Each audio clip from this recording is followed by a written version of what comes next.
Welcome everyone to a brand new video series I'm starting. It's called Tales from the Albums.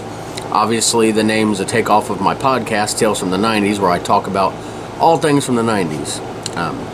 On that podcast, I also do several bonus episodes. I try to do one a month. And the one I did a couple months ago was just my love of music, and especially I try to keep that one a lot through the 90s, where I would talk about my favorite artists and songs from the 90s. Well, doing that, I could only spend a little bit of time on each song or each artist because, you know, I could be there all day long. I came up with the top 50,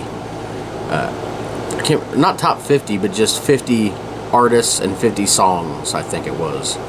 But anyway, it got me thinking, like, you know, there's certain not just songs, but albums that really deserve, you know, a little longer of talking about than a minute or so. And it just got me thinking about some of those albums that the albums that are be featured on here will have to meet three criteria, and it has nothing to do with sales or anything like that. It's either it had to have changed music in the eyes of many, it had to have changed my life, or, you know, both. So, you know, that's pretty much, it's not like any kind of official ranking. Just because I'm doing this one first doesn't mean that it's more important than others, or, you know, anything like that. But what really got me, you know, when I first started thinking about what albums would make the list, the one that immediately went to my mind was Randy Travis, The Storms of Life, which of course is his first album, and I've got it pulled up on Wikipedia just for the information. I'm going to be giving my own thoughts and stuff on it. But just for a little background on The Storms of Life, it was released June 2nd, 1986 on Warner Brothers. It was certified 3 times multi-platinum. And yeah, it was pretty much Randy Travis's first album. I think he'd done some independent stuff that wasn't really released. And I actually found out there's a 35th anniversary of this that came out in 2021 with remastered versions of the songs, and 3 previously unreleased songs that I guess were recorded for the albums. And I haven't even heard of those before, so I guarantee you, as soon as this podcast is over, I'm checking those out. But anyway, this is one of those albums that really changed country music. Country was kind of going in a more pop, you know, you had the urban cowboy thing, and it was kind of more in a pop way. I mean, they weren't just doing pop. You know, there was some good country to be found. Obviously, 1980, George Jones came out with what, in my opinion, is the greatest country song and any genre song of all time. He Stopped Loving Her Today. So it wasn't like true country sound was dead, but the more pop things were getting more play, and that includes some stuff that I like, you know, that I still consider country. But, you know, people would consider the group Alabama more pop because, you know, even though they came out with songs like Tennessee River and Mountain Music, they also came out with like Lady Down on Love and songs like that, you know, that at the time people were saying that's more popular than country, you know. And it all has to do, you know, it's all relative, it's all what you like. But country kind of really was getting away from that country sound, you know, the twangy voice, the steel guitar, the fiddles, all of it. But Randy Travis and his amazing voice came along and just completely changed country music. And this is the album that started it. I remember getting a tape of that. My dad got me these tapes because he was one of those 10 tapes for a penny, you know, the Columbia House Club. But that's the first time I heard the full album. Of course, I'd heard of Randy Travis before this. I have vivid memories of a VHS tape where he'd done a bunch of songs from the first album. It was one of those TNN, you know, National Network specials. I can't remember the exact name of it, but they had a new artist on there every week or so. Or not just a new artist, but like debuting their album. And they would do several songs from it. You know, some of them weren't singles, but just, you know, get you interested in buying it. And I vividly remember that tape, and I found the special recently. It was really cool to see that again. But yeah, The Storms of Life was really came along at a time when country music needed to get back to some country music. Without this, I don't think Keith Whitley would have gotten, the look that he did, to where, he got, released and people started consuming his music. I said that kind of weird, but you know what I mean. I'm not saying Keith Whitley wouldn't be popular without Randy Travis. It's just, I don't think that people would have been able to find his music because it wouldn't have been played. Randy Travis, showed that there's still an audience for that type of music. And of course people would continue in his, in that mold. Guys like Alan Jackson, which he actually co-wrote a couple songs with. And then like there's still, I'm not saying that my favorite artist of all time is Garth Brooks, and nobody would these days consider him classic, traditional country. Although I argue with people to the death on that, because you listen to most of his songs, they're stone cold country music. It's just the more crossover type stuff happens to get played. I mean, even Friends in Low Places, which is one of his most popular songs that people always say get overplayed, but to listen to it, does it sound like pop to you? Anyway, I'm talking about other things other than this. In the future, I'll be more compact. I just want to explain what the whole concept of this video series is. And I don't know how many videos it'll be or how often they'll be. It won't be once a week. And like I said, it's just going to be albums that really resonate with me. And the most part they don't have to be every song on it I like, but I have to like the majority of them, not just the singles. And I don't think I'm going to do greatest hits albums, because it really don't count, because, I want to do like albums, So, like I said, I don't know how many this will have, when it'll stop, but we're going to get to the first song. I'm not going to actually play the song clips, because I'll get all kinds of copyright crap. But anyway, looking at the charts, it made it to number 1 on the U.S. Top Country Albums.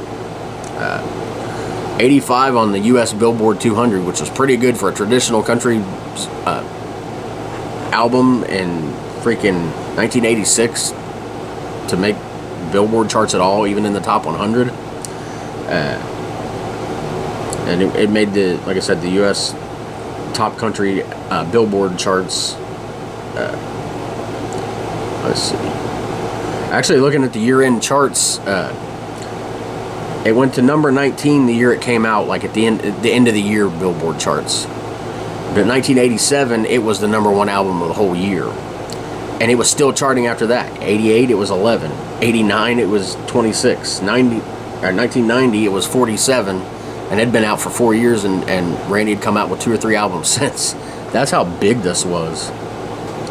But anyway, the first song on the album, and by the way, when I listen to music, usually I put it, like I still have a CD player in the van, and I normally put it on shuffle. I don't normally listen to an album, from start to finish. The greatest thing they ever came out with, the random or the shuffle button, whatever you want to call it, because it just, puts the songs in whatever order. But a lot of times, artists will design an album around that, from first to end. Especially if you're listening on cassette tape, because, you can't really skip around there unless you make your own tape of it, and that's another issue. Anyway, let me see if I can find the very first single, and was the first song on the album, was released July 29th, 1985, so it came out before the full album was out, was On the Other Hand, written by Paul Overstreet and Don Schlitz. And of course, Paul Overstreet's has some country hits, like the ones he sung, but that song is a great song. It's basically talking. I was literally listening to this like right before I did the podcast too, but it talks about he's out at this. I'm guessing he's out at a bar or something, and there's he's wanting to be with this woman. He's on one hand I can count the reasons I would stay. I'm not reading the lyrics, but recalling the lyrics, but he's talking about, all the reasons that he wants to be with this woman, but on the other hand is a golden band. So on the other hand is kind of like a double meaning there. We're like, on the other hand, plus literally on the other hand, he's talking about his wedding ring. So, and then in the end, he decides to not be with this other woman because, of his marriage, which is obviously a good thing. But with country songs, you never know how that's going to go. A lot of cheating songs in country. One will be coming up. So, but the second song, which was never a single, but is the title track to the album, which is what they call the song. Not all albums titles are titles of the songs on there, but a lot are, and this is no exception here. The Storms of Life, man, that's a great song, written by Max D. Barnes and Troy Seals, and a lot of these names I recognize from great songs they've written.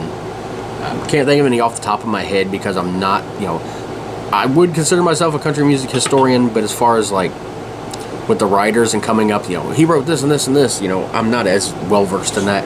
But anyway, The Storms of Life is just talking about, everything that's going on in his life. The chorus, I better change my wandering ways. I know I've seen my better days. Always getting high when I got low. The great line in that chorus that I love is, I left my soul out in the rain. Lord, what a price I've had to pay. The storms of life are washing me away. Who couldn't relate to that song, no matter what kind of music you listen to? He's like, I got to change my ways because the storms of life, which get everybody, are just like, they're beating me down, and I need, he's recognizing that, it's not just the storms of life, that he's part of the problem too, which is, a lot of people don't recognize that about themselves. A lot of ego in people, and I'm not saying I'm above that. And I'm not trying to make this a psychological podcast here, but that song is great. I think that would have been a number one if you released it. Number 3, which is, I always thought it was the last song on the album, only because it was on that VHS tape I was talking about of that concert, is the last song he did on there.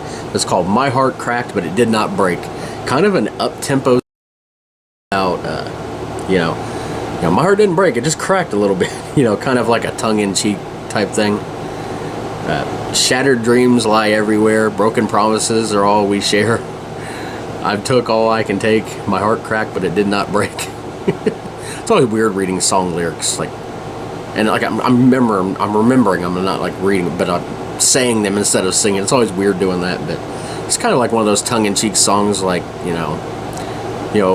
my world's gone to crap and she left me, but my heart's not completely broken. It's more of like a tongue-in-cheek than like a hopeful song. It's like, you can tell the guy's heart is broken, but he's just like barely hanging on. Number 4 on it is actually his third single. Was released on August 4th. Let me see. On the Other Hand, let me see. On the Other Hand went to number 1. It was originally 67, but then it recharted and went to number 1. But this song, Digging Up Bones, went to number 1. It was written by Paul Overstreet, again, Hal Stuckey, and Al Gore, which I guarantee is not the the vice president idiot. Especially because his name isn't even blue where you can click on it, so it's not that Al Gore. But anyway, Digging Up Bones, everybody in country music knows that one. It's like a metaphor of like, it uses like death almost in a way to like describe, he says, I'm digging up bones, exhuming things that's better left alone. I'm resurrecting memories of a love that's been and gone. Tonight I'm sitting alone digging up bones. Like, it's such a simple song, and it's almost like a morbid type song. But obviously he's not talking about like digging up actual bones. It's, he's just sitting there around thinking about, the loved one he's lost, and can't anybody that's ever done that, that's still single, and haven't you all dug up bones of your own in the past? You should leave them buried, but you just dig them up. And we get to number 5, which is the last song on the first side of the cassette tape, if you're listening that way, is No Place Like Home. It only went to number 2, and I actually forgot that this, and it was the last single, I actually forgot that this was released as a single, just because I knew it so well before it came out. But it's, No No Place Like Home is a great song. Obviously, it's a take, sort of a take on the Wizard of Oz. There's no place like home. There's no place like home. You know how she gets home. But the line in that really hits me. It's like, there's no place like home. There's no place like home. It just hit me as I was leaving. There's no place like home. You know, it's about a song where he's breaking up with somebody and he's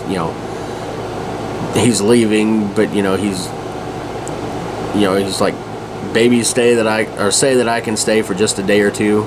Maybe I can change your mind, then I won't have to leave. I think I messed those lyrics up there, but it's basically, let's try to give this another try, because before I was like, yeah, I'll leave, but then it's like, really, it just hit me as I was leaving. There's no place like home.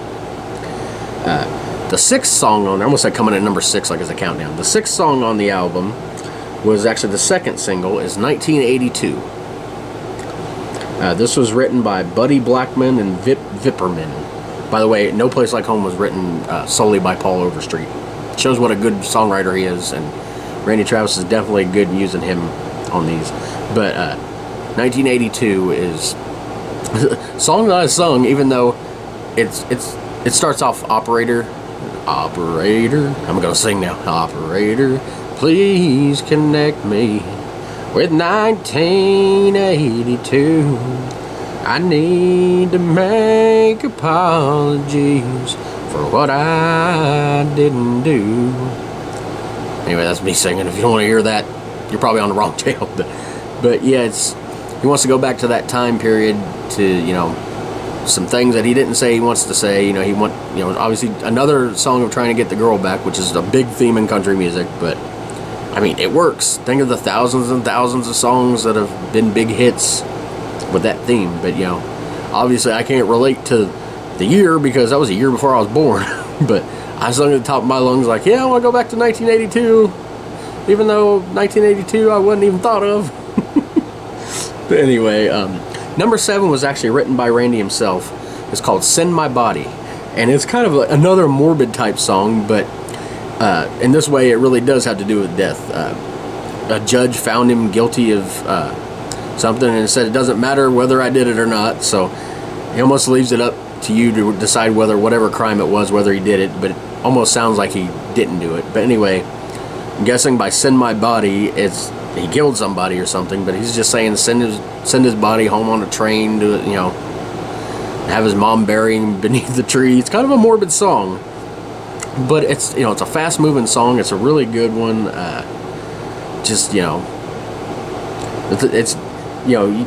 Randy wrote it, and it's a little different than the other songs on there, but it's really good and really country song. Almost the motion of it almost he's talking about sending his body home on a train. Almost think the motion of a train, like when you listen to the song. Number 8 is the only song on there that I really don't listen to, and it's never really hit me. It's called Messin' With My Mind. It's written by Joe Allen and Charlie Williams, and it almost has like a Dixieland type sound to it. Like you hear those horns in the background that you hear in like the music from like New Orleans. So it's really kind of a different song to the album, and I don't know if that's why I never really liked it, but it's basically saying, I wasn't going to fall in love, but then you started messing with my mind, and so, basically made him fall in love.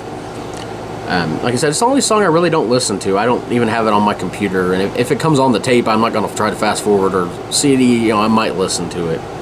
But, it's just one that never really, resonated with me.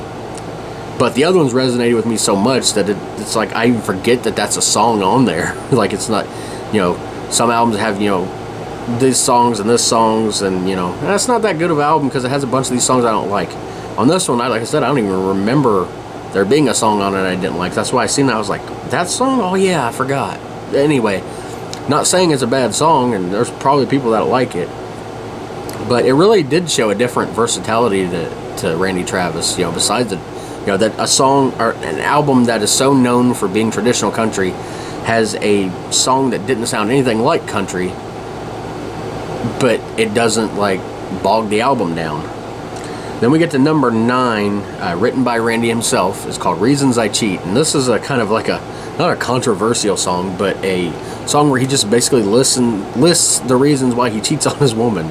He's getting older, his children are getting older, he's got gray in his hair, his wife's demanding, I mean, I guess that would be a valid, well, I'm not saying there's ever a valid reason to cheat, but I mean, that would be a valid reason, but it's not like, oh, my kids are older, so I'm going to go cheat on my wife. Like, what's the hell?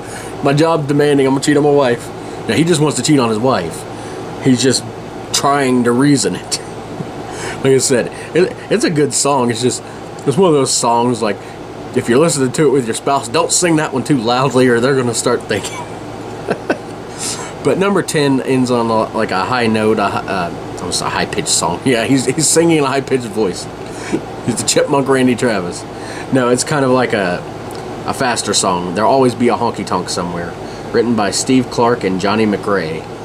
And it's just saying, I think it starts that there may be factories on the moon and all this stuff that could happen in the future, but there's always going to be a honky tonk somewhere, so you can, someone, and there's always a jukebox in the corner and someone crying in their beer, the prototypical honky tonk. If you don't know what that is, you're probably not listening to this if you don't even know what Randy Travis or who Randy Travis is. You would, if you know Randy Travis, you know what a honky tonk is. Basically, just a country bar. Just another name of saying, I don't know where the phrase comes from, but it's saying that no matter what changes happen in the world, there's always going to be some place where there's going to be, country music played and people drinking and people crying over losing loves and people trying to find love. That's pretty much the gist of the song, and it's it's kind of like a faster paced song. But yeah, that is Randy Travis, The Storms of Life. Maybe in the future I'll sing more of the song instead of saying the words. Maybe if you don't like when I was singing there, I won't sing anymore. Who knows if I'll get a copyright just from singing that part. Didn't even have the music playing. But I guess final thoughts on the album is it was a game changer for country music. And I believe it's Randy Travis's best album, but that's not saying that his other albums weren't amazing too. I mean, everybody thinks that Randy Travis, Forever and Ever Amen and I Told You So are his, like, two of his biggest songs, and they're not even on this album. So, I may be revisiting his albums in the future. Like I said, I'm going to look at them, and it's not that every song has to be something I like or something like that. I don't know what the ratio would be. Like, I would guess that it would obviously have to be at least half or more than half of the songs that I have on the album that I have to actually like and listen to over and over again.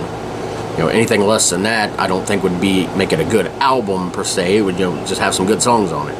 Maybe in the future I'll do, once I get through albums where I don't think there's any more that I want to put in this and I don't want to water it down, maybe I'll just do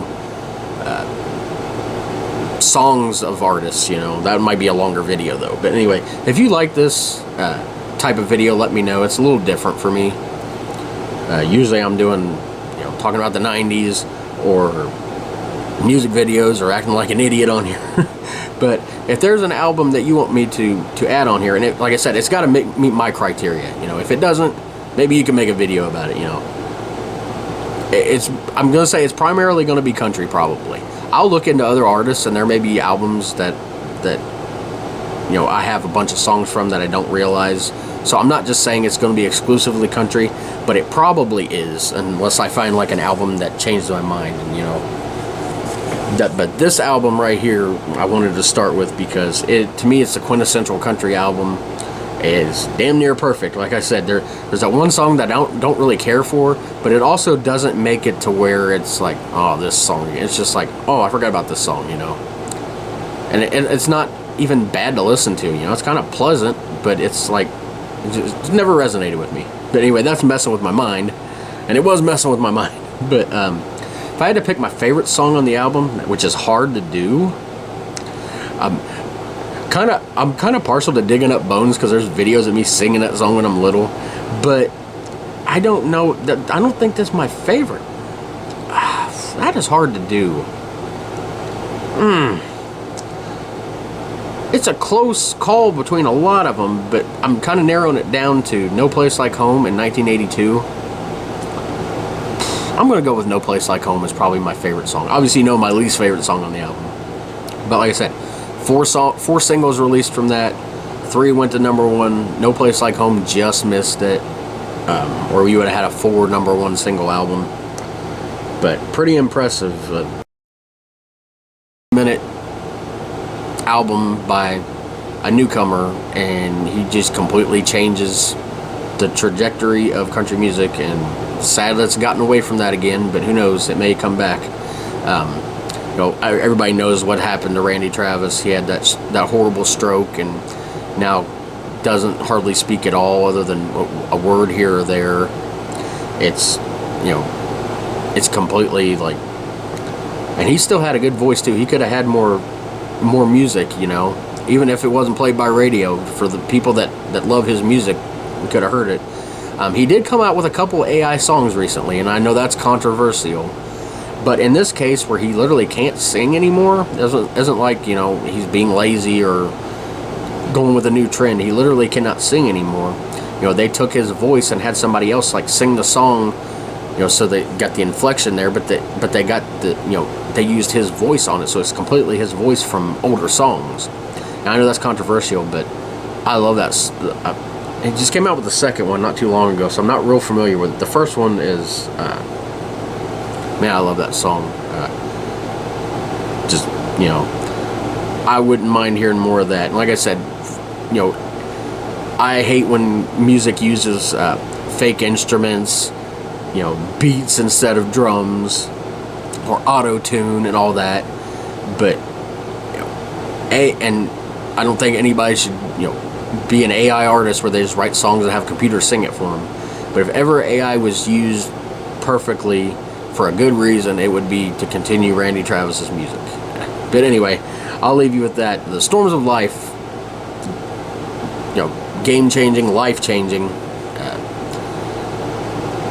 one of the greatest debut country albums of all time. Nothing else I can think to say about it, but I love the album. Like I said, if you guys got any suggestions, let me know. We'll see you next time.